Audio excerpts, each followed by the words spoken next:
meditation changes our relationship to our thoughts and emotions. There's nothing magical about it. It's not mysterious. It can be addressed with the known mechanisms of science.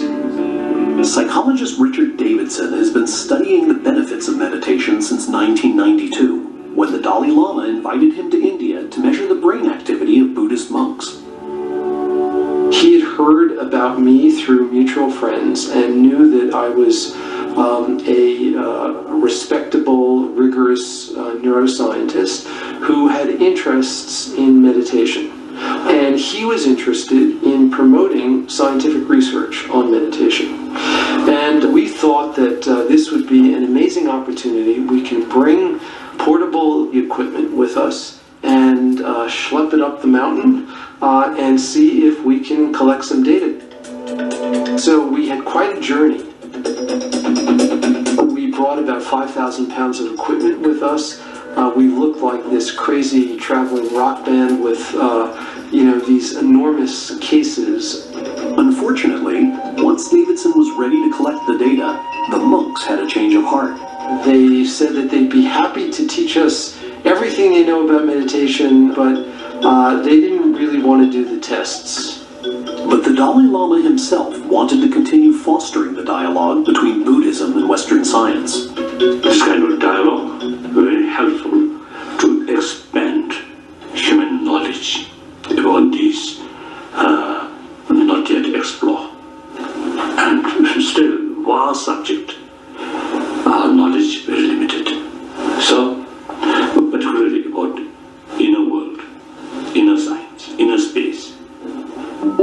In 2000, the Dalai Lama began sending monks to Davidson's laboratory at the University of Wisconsin, where they participated in a series of neuropsychological studies. The results surprised Davidson himself. I thought about meditation as relaxation.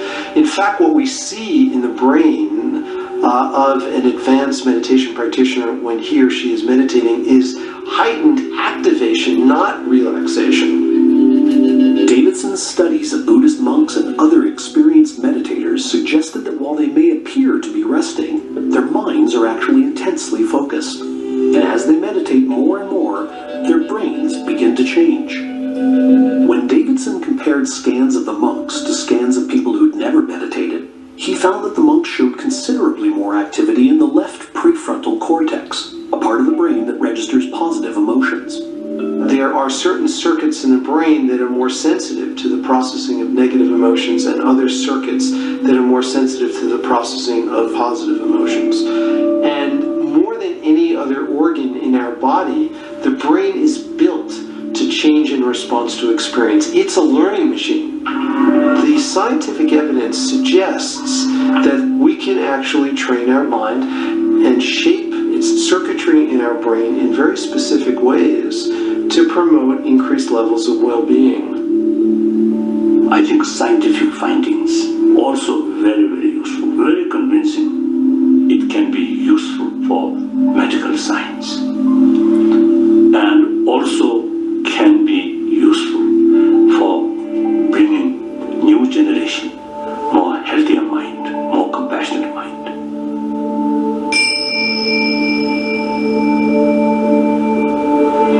Just give yourself a chance to settle into your seat, to settle into your body, and to settle into this moment. The toxic effects of the chemotherapy keep all of the cancer levels low. So when I stop the chemo, what's to stop it from just flourishing again and from just devouring me? It's really important that I put myself in the state of mind that I can stay calm and cope with it. Allow the focus on the breath to expand. So Michelle Gossett has begun studying mindfulness meditation. practice. She attends a weekly class at the University of Pennsylvania and does daily exercises at home in the hope of reducing her fear and anxiety. I'm doing a 40-minute meditation every day, and it's extremely difficult because our thoughts distract us, and it takes a lot of discipline. And the only security that we can ever have is comfort with and confidence in our ability to manage uncertainty.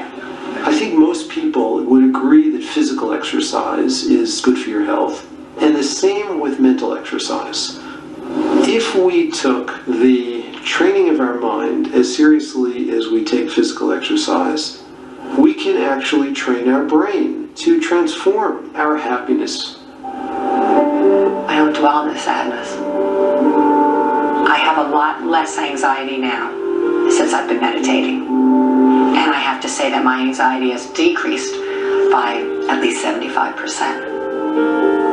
I find that I'm really not anxious. I'm very calm about it. I do get sad, but I don't dwell in the sadness. I used to think that things would make me happy. More money, success, prestige, position would make me happy. And I'm realizing now that that's not the fact. I think you can't really put a price on happiness or put a label on happiness. Happiness comes from within, and happiness comes from experiences that we have with people that we love. Aparentemente, no paradigma vigente, o conhecimento está concentrado nas mãos de pouco, agora um pouco mais abrangido pela ferramenta da internet. Porém, o real conhecimento, o conhecimento interior, e sem nenhum limite, fronteira ou preconceito, está dentro de nós. E é hoje que começamos a provar um pouco.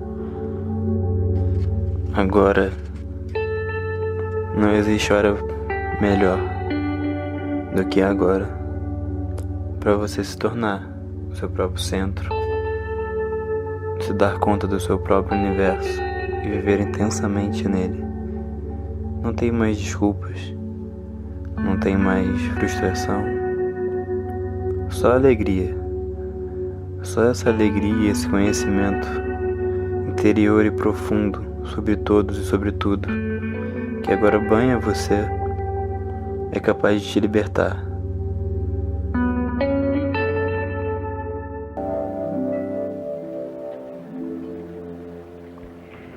The depth of the lake and the ripples and the beautiful reflection of the glacier reminds me of the story of inner life.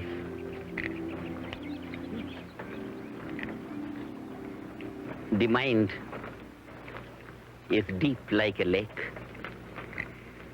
The ripples on the surface represent the conscious mind, the activity of the mind on the surface. And the whole depth of the lake is silent. And that is the subconscious mind, which is not used by the waves. But if the waves could deepen and incorporate more silent levels of the water, the waves could become the waves of the ocean, the mighty waves. This is what happens in transcendental meditation. The surface activity of the conscious mind deepens and incorporates within its fold the depth of the subconscious.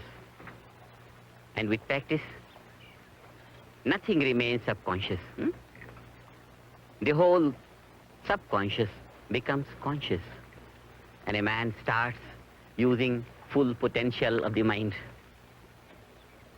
And the reflection of the glacier on the water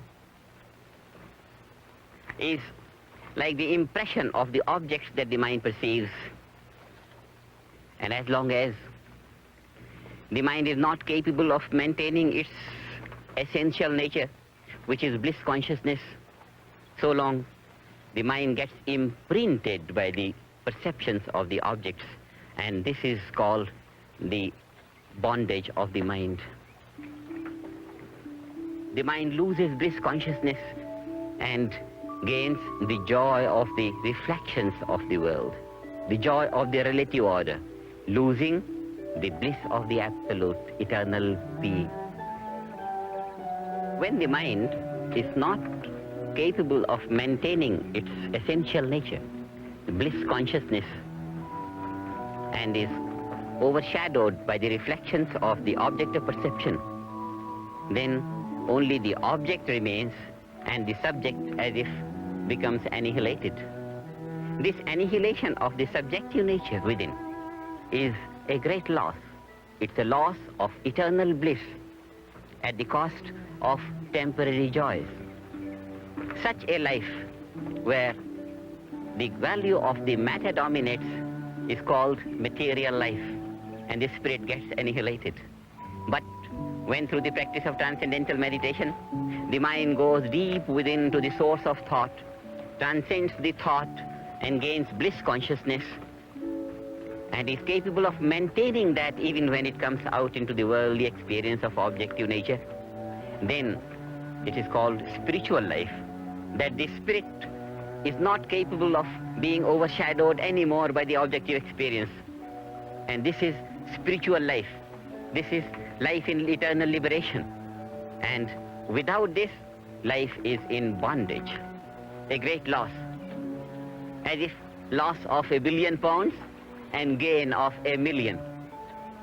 Loss of eternal bliss consciousness and gain of a worldly fleeting joy.